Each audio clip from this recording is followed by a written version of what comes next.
Hey, welcome into the Mighty Ducks, Anaheim Ducks, whatever you want to call it, Ducks. Seems like they're fried ducks, fricassee right now.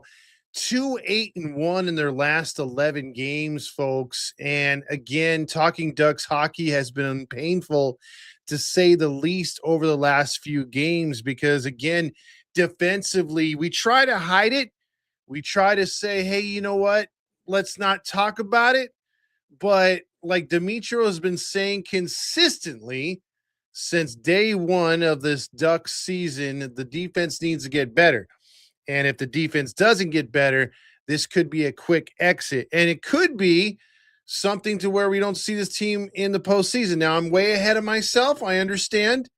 But when it comes to playing consistent hockey or just good hockey in general to make the postseason, you got to get you're going to have peaks and valleys, ebbs and flows, and things are going to happen, but it's how you get out of them. It's how you work around them. And this is something to where, like Demetrio said, and Jesus has said, a bunch of people that chime in on the regular on this show, the fact that you know there's certain things you could fix. There's if it's a culture issue, if it's a chemistry issue, if it's just certain plays that aren't being called, or you're having too many penalties, or you're not executing that. Those kind of things can be fixed and fixed pretty quickly. But when you have a defense that's being this putrid, and it's, again, Brian Hayward kind of said it towards the post game where he said, okay, it's kind of hard to win hockey games when you're giving up more than 3 goals a game.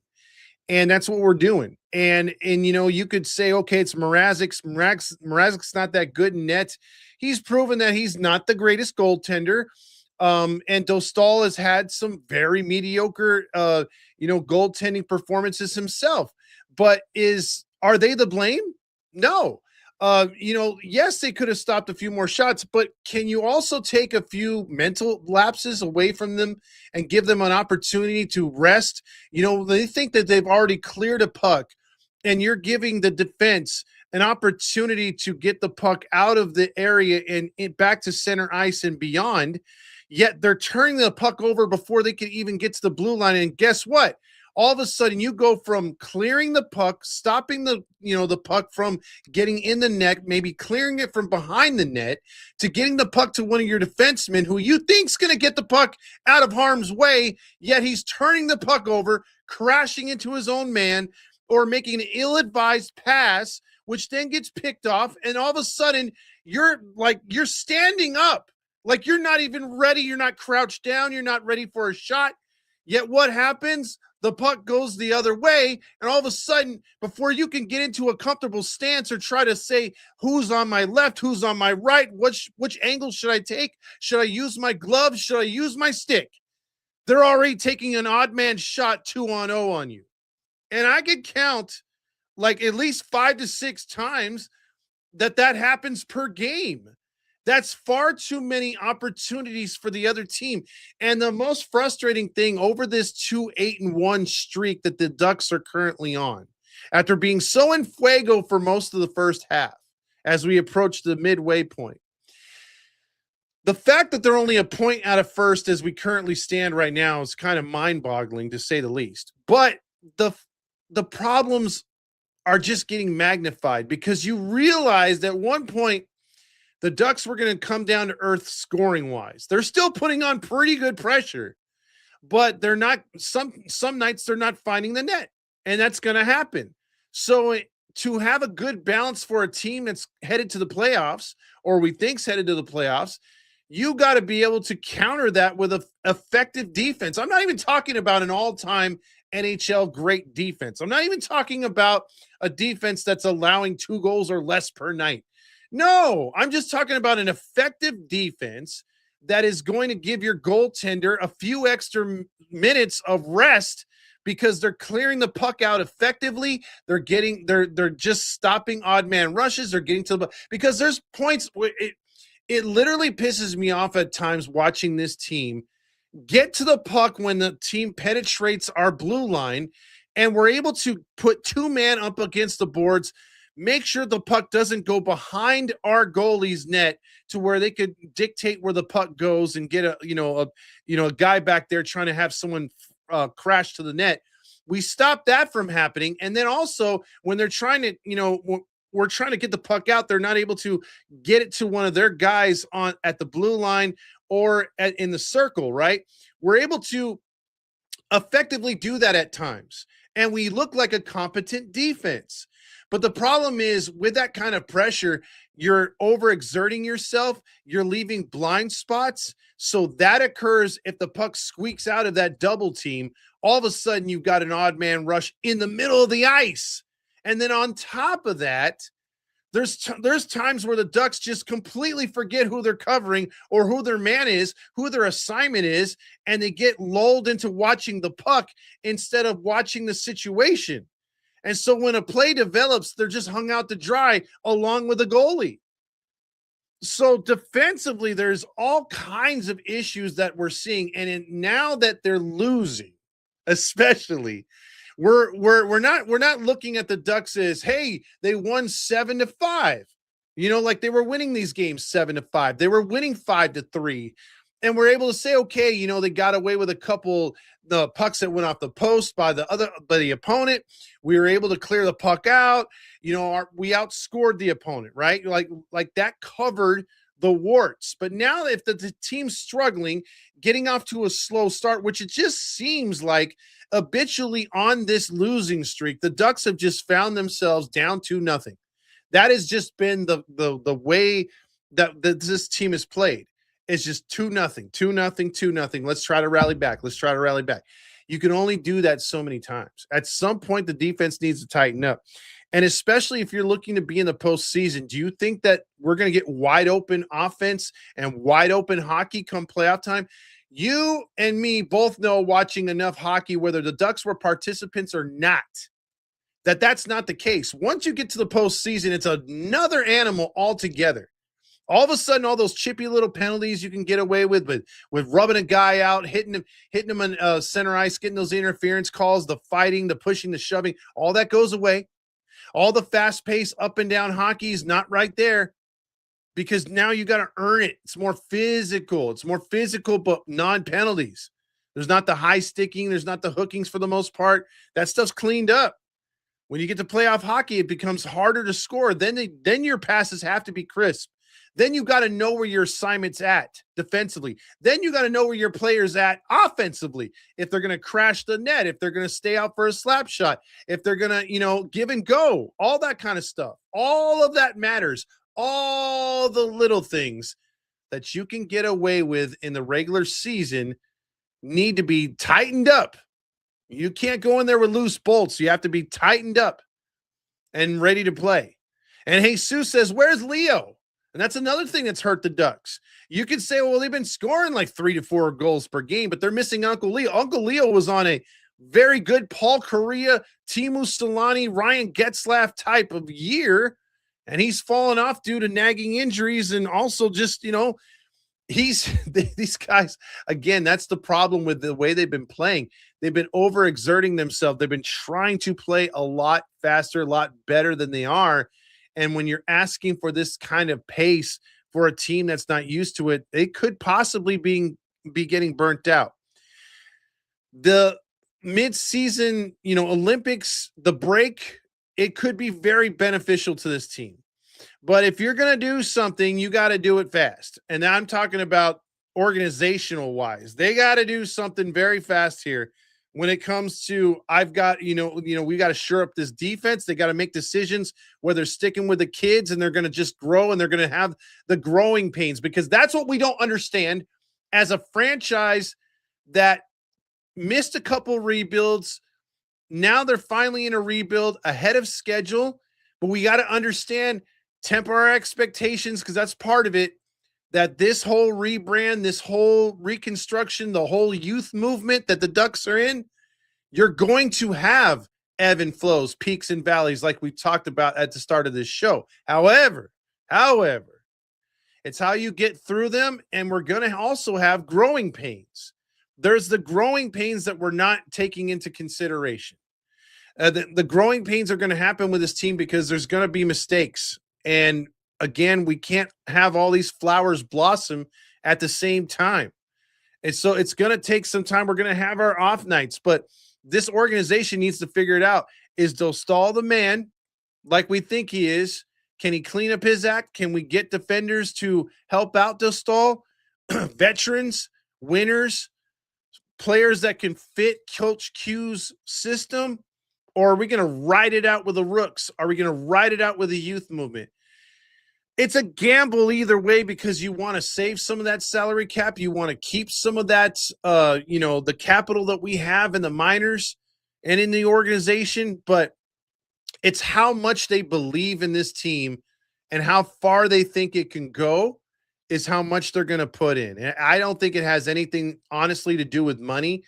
I think it has to do with what are you going to mortgage and what exactly can you get for that mortgage? Is it worth it? Is it worth a 1-year rental, or can we somehow pry away a 2 to 3 year guy under control that we know is a crafty veteran that's not in the latter stages of his career, maybe in his early 30s or late 20s? If we can get a steal like that, that's what you got to consider right now, because as we go over the numbers for tonight and in this losing streak, which has been mind-boggling, they've been outscored, they've been they've been outshot, they've outshot the opponent and still lost. They've done a little bit of everything to lose in this streak. And it'd be one thing if they were, say, for instance, I don't know, 2, 4, and 5, at least get about 5 points in there, because in that 11 game stretch, you only have 5 points. That's not good, man. Again, they could still be in first place on a similar type losing streak. So the goals got started tonight. Chris Kreider, his 14th, a nice looking goal right there. Assist by Zellweger was 1-0.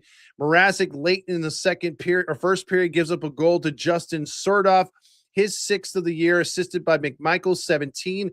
Matt Waugh with his 12th assist, and then Surdoff again just 2 minutes later, or 3 minutes and 2 seconds later, with assist from Connor McMichael.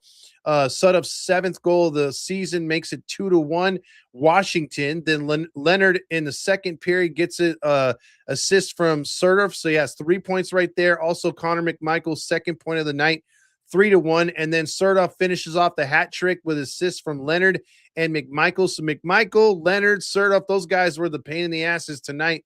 And then Alex Ovechkin, the ageless wonder right there, scores his 16th of the year, 912th goal of his career.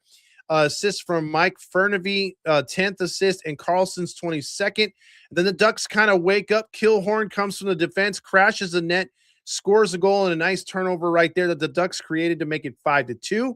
Then Jacob Trouba, late assist from Scary Terry, his 27th assist of the year to make it 5-3. Then Becken Seneca scores his 14th goal, leading all rookies to make it 5-4. And at that point, you're thinking, holy shit, we may reach overtime, or the Ducks could win this in regulation. However, they had their opportunities. Becken Seneca had a beautiful pass. I forgot who got it to him, but he had just a bang bang play right in front of the goalie. He just couldn't flip it over the goalie stick side because the goalie's a left-handed stick right there, and that would prove the suck, because they couldn't get much action going after that, even though they dominated the third period. That goal by Seneca was his 14th, like I said. Assist from Cutter Gauthier, his 20th. Lacomb's 18th. But then an empty net by John Carlson, and Alex Ovechkin would score his 913th career goal, and that would be all she wrote. Surdoff got another point, 5-point night for him tonight, as the Ducks lose tonight 7-4. But this was a game where they almost had it, dude. They almost had him tonight. But in all actuality, bad goaltending, bad defense led to this one. Again, you outshoot the opponent almost double right there. That kind of that ruined the night. So let's get into the 3 stars before I read some comments. And then if you have any questions or whatever, put them in the comments right there. We'll get to them as we get going tonight. Tomorrow, Dominique will be with me to go over the show tomorrow as the Ducks and Flyers take flight. around this time tomorrow. So here's the 3 stars of the game.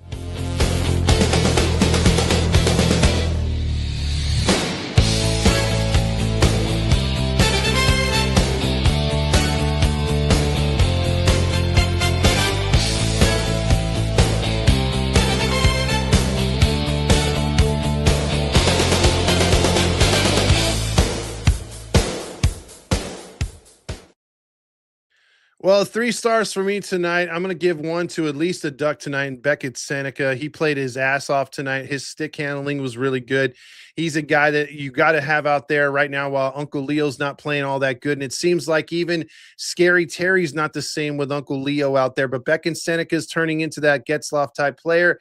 He's turning into that leader type ish, player out there. He commands respect, and he also does a lot of things out there, both offensively and defensively. He had a nice night. It felt just so close from getting that second goal and the tying goal that would have made this game completely different. Obviously, there's not those 2 empty netters, and this game could have went to overtime, or it could have went the Ducks' way. So he gets a star for tonight. And then I'm going to say, as far as another guy who gets an honorable, the second star for me is Connor McMichael. He was everywhere feeding the goals early on. Surduff and him were just a 1-2 combination that was busting up the Ducks tonight. 3 assists for him tonight. So good game by Connor McMichael. And then obviously Surduff, 5 points against the Ducks.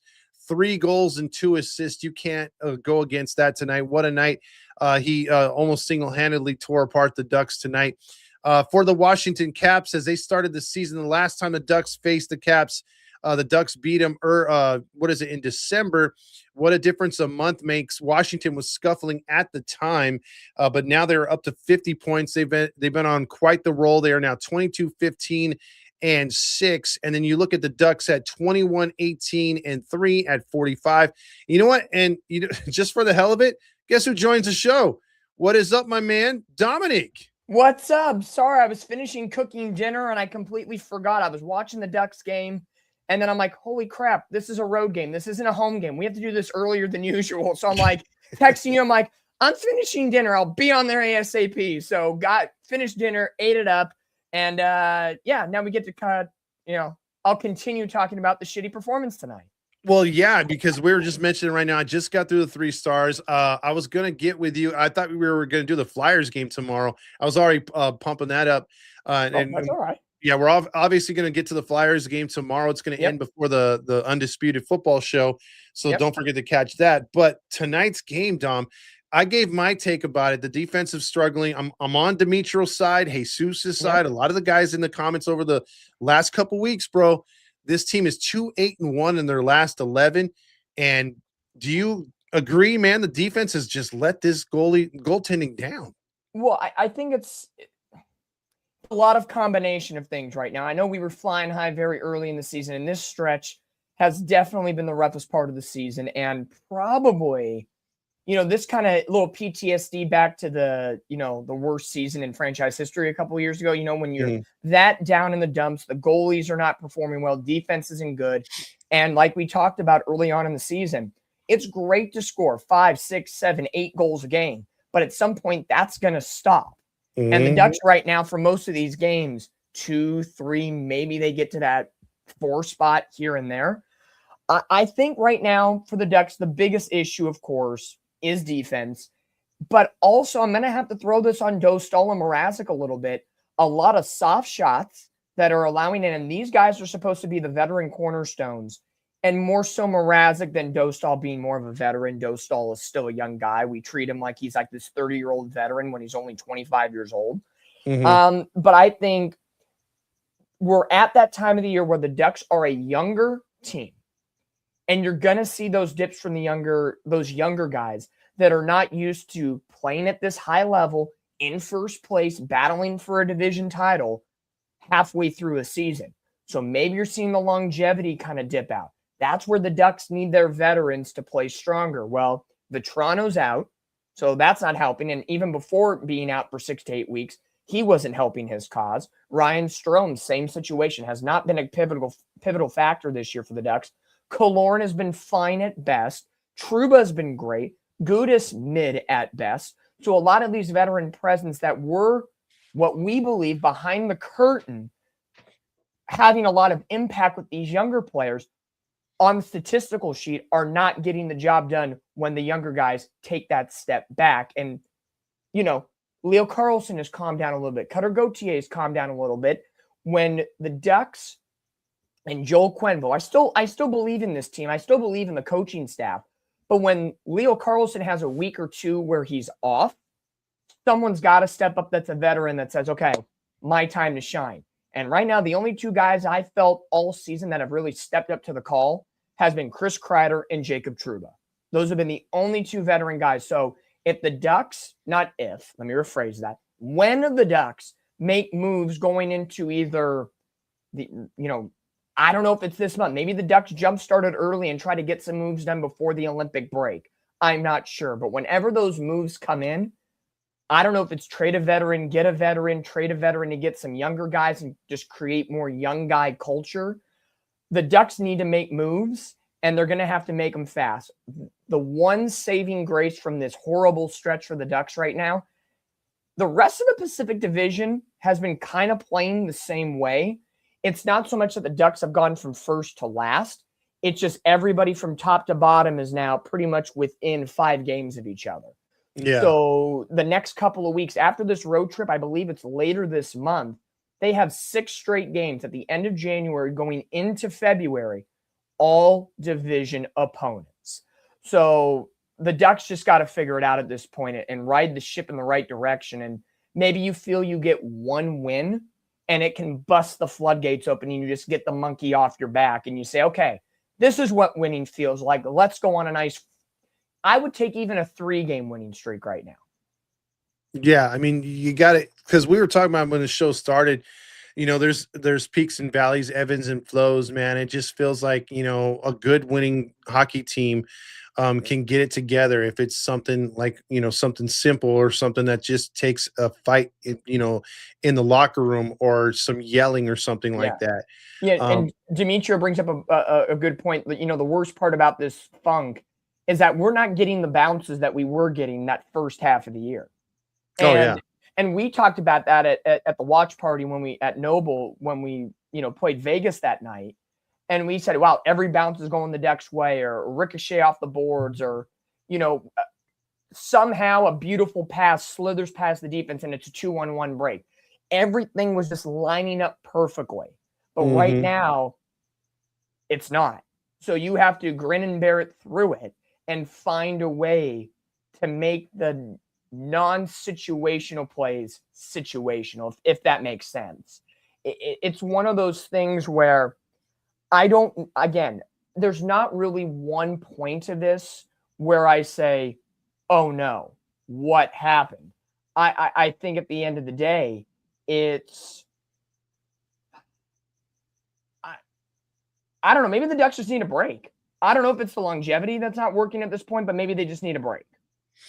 They possibly could. And we've been bringing up the fact that they're getting closer and closer to freaking getting the what's it called? They're getting, well, there goes Dom right there. I think he lost connection. They're getting closer and closer to that not the All-Star break, but the freaking what's that called again? The Olympics. Yes. There you go, Dom. Yeah, sorry, froze for a second. But no, I think maybe you just do need that Olympic break at this point and say, hey, we need a fresh start. You need to clear your mind, get away from the rink for a couple of days. I know the Ducks only have, I believe, 4 players that are going to the Olympics. Dostal, Carls, they have a couple players going. But everybody else, that's going to be that time where you step up. And maybe it's a jinx on my part. I was talking about it a few weeks ago. I'm like, if the Ducks can get to 50 points by the end of 2025, that would set us up immensely well moving forward. We'd be in first place right now. We'd be in first place, and it would feel a little bit better. And right now with the Ducks, barely getting points. They got that overtime, loss to Tampa Bay on New Year's Eve. So at least you tasted that pity point. So at least it felt a little bit better. Yeah, but there was a streak before that. That's the frustrating part that you're talking about. Exactly. It's like, we never want to hang on the pity points. And we've talked about that at length so far this season. Yeah. But in streaks like this, pity points are beautiful. And, you see the Ducks trailing 5-1, making a run back tonight 5-4, as you mentioned in the score breakdown, is you saw that comeback kind of come to somewhat of a flourish in a little bit, and then it tailed off at the very end. So just enough to not have enough at the end of the day. But the Ducks are still only 1 point behind Edmonton and Vegas. But the crazy part about it is Calgary, who was down in the dumps at the beginning of the year, they're now in 7th place and only 5 points behind us. So instead of massive separation from 3rd to 1st, it's the bottom teams that are now closing the gap, and it's anybody's game. And I mentioned before, I froze on camera, that end of January, it's Seattle, Calgary, Edmonton, Vancouver, Vegas, Seattle. The first 4 on the road, the last 2 at home. That I don't want to say that's going to make or break your season. I don't want to say that because there's a lot of games in March and April, there's still a lot of hockey to be played. But this road trip is important. Philly, Carolina, Buffalo. But then you got some dogs you got to play next. You're going to see Dallas again, who smashed 8 goals against you. You got the back-to-back with the Kings. That's not going to be easy. The Rangers, okay, I don't want to say it's easy, but it's East Coast hockey. And then you got Colorado, who's lost 2 games this year in regulation. Yeah, I mean, it's a gauntlet, man. Oh yeah, the entire season's a gauntlet. That's the thing about hockey is there's not like days past where you would have a team with maybe 100. Well, you may have that with the Avalanche this year, but you would have multiple teams with 100 points, and you may have a team finish with like 46, 52 points at the end of the year. It's no longer like that. You're going to see teams get to about 70 points and be in last place, 74 points, something like that. Because as I mean, I'm looking at the Pacific right now, and you got San Jose and Seattle, who also, when in the preseason, when me and you talked in the first couple of games of the season, we're like, oh, okay, these teams are not going to be that good. So these are the teams you got to take advantage of. Bottom feeders being 2 points back of you. that's scary. But if you think about it, theoretically, or not even theoretically, critically, the Ducks should be a bottom feeder too, because we're still coming out of this rebuild, right? Oh yeah, we shouldn't be here. I feel we, like, in theory, right, by many pundits, we should be like where San Jose is, in the 5th, 6th, 7th spot, battling to get up, but we're kind of ahead of the curve in that ground, which is great. I'd rather be above the curve than below the curve. Yeah. But you're 0-2 against Seattle this year. You're 1-1 against the Kings, 1-1 against San Jose. You haven't played Calgary yet, and you're 0-1 against Vancouver. You haven't played Edmonton yet, and you're 2-0 against Vegas. So right now within your division, the Ducks are, as the young kids would say, they're mid at best. 2-0, 1-1, 0-2, 1-1. It's not super tantalizing. They're not taking care of business. So that's why in my head I'm saying to get to that end of January divisional portion of the schedule is a gauntlet with this road trip, Dallas, Colorado. Like, if the Ducks continue to play this way, they're going to get killed by Dallas and they're going to get killed by Colorado. You could put L's on the board right there. You're going to find a way to maybe get 3 points in 2 games against the Kings because they're a divisional team. Yeah. But then you have the Kraken, who you haven't been able to figure out quite yet. You play them twice in a week span. That's massive within itself. And then you have the Canadian road trip of Calgary, Vancouver, and Edmonton. And Edmonton right now is 1 point above you. So it's Connor McDavid. It's all the players out there. They're going to have to find a way to pull up the bootstraps. And this is the gritty time of year that the Ducks are going to have to find a way to get it done. So I can't in good conscience say, it's only the defense, right? Right now in this, 2-8-1 stretch, I'm going to put the blame on a little bit of everybody here. And that includes like a Leo Carlson, everybody. I'm not saying like that in a bad way, but if we're going to be an organization and a franchise right now that's ascending out of this rebuild mode, and you've seen what the height or ceiling of this team has been at the beginning of the season, those guys that were basically churning the butter at the beginning, the Carlsons, the Gauthiers, the Terrys, all those guys, even when they're on that low, they need support. Yeah. When they're doing well, they're going to be the supportive factor. It's all an intermingling mix of everything. But to be fair, and I know Coach Q is probably going to do the same thing. It's all for one or one for nine. So everybody is going to be put under the fire right now for the Ducks. Good points, man. And I got to add one more thing or ask you something coming up here because the trade deadline is coming Yeah. up upon us. Do you think the Ducks are just going to say, okay, we're going to find a guy to help bring up the rest of the guy, kind of inject a little bit of new blood? Or do you think and ride with the young guys and the veterans already on the team? Or do you think they're just going to be like, hey, you know what? We're gonna go all in and try to mortgage some of the future to win now. We've seen Pat Verbeek in the past when the Ducks were in full rebuild mode, not shy away from selling what we had. The Hampus Lindholms, the Sammy Vatanens, the Ricard Raquels. He sold out. Same thing with Cam Fowler last year.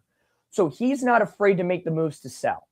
We've never seen Pat Verbeek in a buy mode, right? Because the Ducks have been. So this is at uncharted territory. If I had to take a guess, you got Quenneville. You've had this incredible start to the season with the first big hiccup of the year. I would say the Ducks are probably in a mode where they make one or two moves. They're not going to mortgage the farm, I think, and make 4, 5, 6 moves and completely change the chemistry of this team. But I could see the Ducks making one or two moves. If it's one forward, one defenseman, two defensemen, hell, I wouldn't throw anything out of the equation of saying, hey, Mrazek, you're out the door. Let's bring in a new goalie. Mm-hmm. Stranger things have happened. Am I right? So, the Ducks still have a lot of free agent cap space into the next offseason. And I think whatever happens this year, if it's, for the pure optimist out there, Stanley Cup bound or just making the playoffs or staying competitive to the end, even if we miss the playoffs, I think the Ducks have something to build on this year when it comes to attracting upcoming free agents into maybe enticing some trade bait from other teams to offload some money. I don't know what that balance is going to be, but definitely I would love to see the Ducks make at least two moves. If you can make two moves, inject a little bit of different life into this team, and what some people would say, trim the fat. Because right now, what would be the fat trimmed? Probably someone like a Strome, someone like a Vetrano. Vetrano's injured right now, so probably not much another team would want for him. Do you get fancy and give up a young player? Maybe. I don't think, I think definitely Carlson, Terry, Gauthier, McTavish, Lacombe, all those guys are signed. They're hands off the board. But what about like a Pavel Minchikov? Someone who had some problems in the beginning of the season with playing time, but he's been playing much better of late since that whole situation happened. Insert player name here. We can make a conversation for if he's in or out. My hope, to answer your question, I would say two players, if we could add to this roster and find some way to make it happen, inject a little life. And if that's all we need to get us over that little hump, then great. Then it works out for the better. I agree. I mean, something's got to happen because, again, whether it's a trade, no trade, whether it's a sit down, closed door meeting, because I'm sure they've had those as well. Yeah. There needs to be some kind of change because defensively, there's no way of looking around it now and sugarcoating it. There are liability out there. And it's only, and again, like you said, to your point too, the goaltending hasn't been phenomenal. No. We don't have Dominic Hasek out there either. But I mean, we just have not played the puck good, dude. And I would say, I think a comment earlier, I don't know if it was Jesus or Dimitri talking about Joe Stahl's. Let me find it here, right here. Jesus said it. Has the goalie coach changed Joe Stahl's goaltending style a little bit through these struggles? That's a great question. I would love, how they have hard knocks in the NFL in the offseason and in season? God, I would love the NHL to do something like that. To get unprecedented coverage during an NHL season, like even if it's just for like a month in the life of an Anaheim Duck. Oh, yeah. That would be hella amazing. I would guess if you have your goalie who you've pretty much given the keys to the castle, you traded Gibson away and Joe Stahl's your guy, I'm sure the goaltending coach is working with him, and maybe they're trying to tweak some things. Is he 100% recovered from his injury that kept him out for a month? Who the hell knows? Maybe something's still lingering and they're just not saying it. I don't know. From what I've seen from Dostal, from the untrained fan perspective eye, nothing really seems totally different. Like, I'm not seeing like a whole different goaltender out there, mechanically speaking. So to answer Jesus' question, I don't know. You hope that they're coaching him up, right? And trying different things and seeing what works and what doesn't. And for tonight's game, when was the last time we saw Peter Mrazek? Yeah, it's been a while. It's been a while. So for him to come in and be asked on the front end of this back-to-back, and I think that's the best part of tonight's game. The Ducks get to go out and erase it from memory tomorrow morning when they wake up and go back out there. And tomorrow's going to be an emotional game because you're going to face two former Ducks in Trevor Zegras and Jamie Drysdale. And you know Trevor Zegras is going to be chomping at the bit at this game. Oh, yeah, he wants this one. And I'm sure Cutter Gauthier is going to be chomping at the bit at this game as well. So I'm going to expect a high-flying act in that sense. And I liked what I saw from the Ducks tonight. There was some good to take out from this game. They outshot Washington in every single stripe tonight, 45-29. And I know you went through the statistical breakdown. But there were good moments from this Ducks team tonight. And for me, I felt like I've seen them fight in this game more than they have in some of their recent losses. So for me, fantastic, great, but unfortunately, it doesn't give the results that you want. And to that point, Peter Mrazek, last time he came in off the bench against San Jose on December 29th. Last time he actually started a game was in that, no, that was a pinch against Dallas. November 30th against Chicago was the last time he physically started a game. He came in twice in relief of Dostal or whoever was in net, through the injuries. And then bada bing, bada boom, he gets the starting role tonight against a first-place Washington Capitals team. So tough break for Peter Mrazek. Like, you're getting your ass thrown in the fire very quickly to kick off a road trip. Yeah, and another team that was supposed to be starting over and not playing too good is 9 games over 500, and that's Philadelphia, 4 games ahead of us. Yeah. So, yeah, they're not exactly the team that we're going to, hey, let's go in there and show Zegras who's boss. No. It might be the other way around, like you said. He's chomping at the bit to get a little revenge on the Ducks.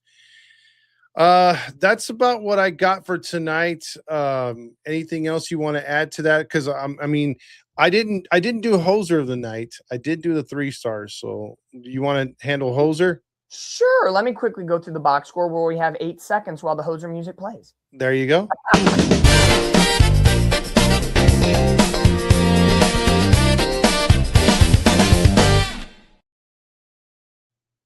Well, it didn't take very long to look at the box score and figure out who it's probably going to be for the Ducks. Yeah.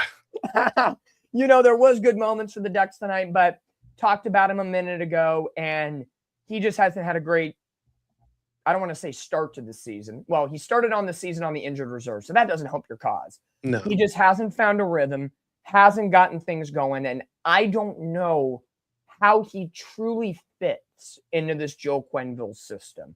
He's been a healthy scratch a couple of times, and something just seems off, and it's number 16, Ryan Strome. He has 1 shot on goal, only 10 minutes and 51 seconds on this ice, pretty much not having a factor into this hockey game. And looking up and down through the forwards tonight, it was he and Ross Johnston that had the least amount of time. Ross only had 10 minutes and 10 seconds, but hey, at least Ross had an assist to his game and 2 shots on goal. So by virtue of the statistical breakdown, Ryan Strome, once again, I think this is like the 3rd time I've given it to him. Ryan Strome gets the Hoser of the night. Yeah, he's been earning it, that's for sure. And, it's not what we want to see for the Ducks. We want to give the winning awards out, but this streak is tough. Every team goes through it. Trust me. These are the emotions we feel in, June, July, August, September for the Angels? Yeah.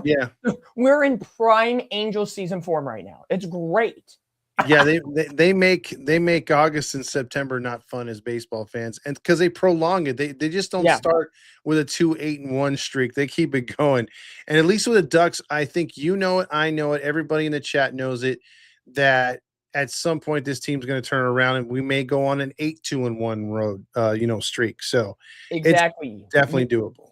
Yeah, you have that in your back pocket. And again, one game at a time mentality. I know that's always preached upon all the time, but let's just take, the Philly game tomorrow and the rest of this road trip. Let's just hone in on that as we close things out. Philly tomorrow, tough matchup. Carolina, massive matchup. Lost to them at home earlier in the season, and they're in first place. That's going to be tough. And then Buffalo, who we haven't seen yet this season, they're in fourth place right now. So they're kind of middle of the pack. I'd probably put them even with us at this point.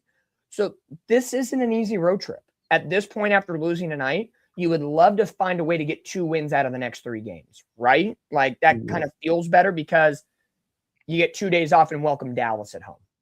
Yeah. Like some of those situations just don't feel good. Again, it's a gauntlet schedule. It's not easy. The biggest point of contention I want to see from the Ducks tomorrow, honing in on the Philly game. Again, the emotions with Zegras and Cutter Gauthier and Ryan Failing and Jamie Drysdale, all the ex-Ducks that are Flyers and the ex-Flyers that are Ducks. Dostal's going to start. No doubt about it.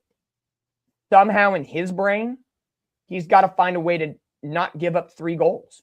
I think 3 is the maximum. Anything more than 3, I don't see the Ducks winning this game right now. Everybody is struggling at this point, and you have to lighten the load. And please, dear Lord and Jesus, Wild Wing, can we score first? That would be nice. I would love to score first because I don't think the Ducks have scored first recently. I have to look. Oh, no, tonight they did. Tonight they did. And it did not end well, but still. But for the majority of the season, the Ducks now are 42 games into the season. And if I've done my math correctly, I'll have to double check it. So pardon me if I'm wrong. I believe they've only scored first in about 16 or 17 games. That sounds about right. That is way below that needs to be happening. I would love to have like a 2-0 lead tomorrow. Like get out to an early, comfortable lead and find a way to protect it instead of chasing it. Yeah, we haven't seen that either. We haven't seen a 2-0, 3-1 type Ducks sit on their lulls a little bit. We've seen a lot of, even when they do score like tonight, you're up 1-0 and then quickly down 2 or 3-1. We saw that with the Kings and other teams too. So definitely got to turn that around. Absolutely. The last time the Ducks had a comfortable win, December 7th, when they shellacked the Blackhawks 7-1. Yeah. After that, a shootout win against Pittsburgh, a 4-1 win against the Rangers. They scored a couple goals late. You had the win against Columbus 4-3, and a lot of losing hockey since. Yes. Got to change that narrative, my friend. Got to change that narrative. Well, thanks for holding down the first 3 quarters of the show. Yeah, thank you. And then tomorrow we'll be back on here with a little bit of an abbreviated show because we got to start the football show at 8. But we will have Ducks hockey post game, hopefully after another win tomorrow, man. I don't know what you're talking about. We got football in like 3 minutes, bro. Oh, wait, it is Tuesday, huh? No, it's Monday. We moved it to Mondays. That's right. I forgot. Okay, no offense. As everybody who doesn't follow the football, this is a very, even though he forgets, maybe he should forget not come on tonight because as a Niner fan and him being a Seahawk fan, this is going to be a very long, like hour and a half, 2 hours. I feel it already. Yeah, you know what, dude? No wonder I'm so mixed up. I'm so mixed. I totally forgot. I had a lot going on today for the show and for everything else. So yeah, it's okay, but that's why I'm here for gentle reminders. Okay, you're welcome. I will give you your platform to go after it. Yeah, I got to mouth off. This is gonna be a lot, guys. Can we, in Lord and Savior Wild Ring, can you please pray for me in the next 2 hours? All right, dude. Well, we'll get to it. Let me hop off of here, and then I guess Randy should have the setup. He's already got it set up. So for the Ducks fans out here, let's try tomorrow. Let's snap a losing streak and put it into a winning form tomorrow. And don't forget, January 16th, Todd and I are going to be at Noble Ale Works for a watch party. Am I right? Oh yeah, we're gonna pump that sucker up a Friday night. Ducks Kings. Let's go. Let's go. Cheers, guys. Enjoy. Let's get some winning hockey back tomorrow.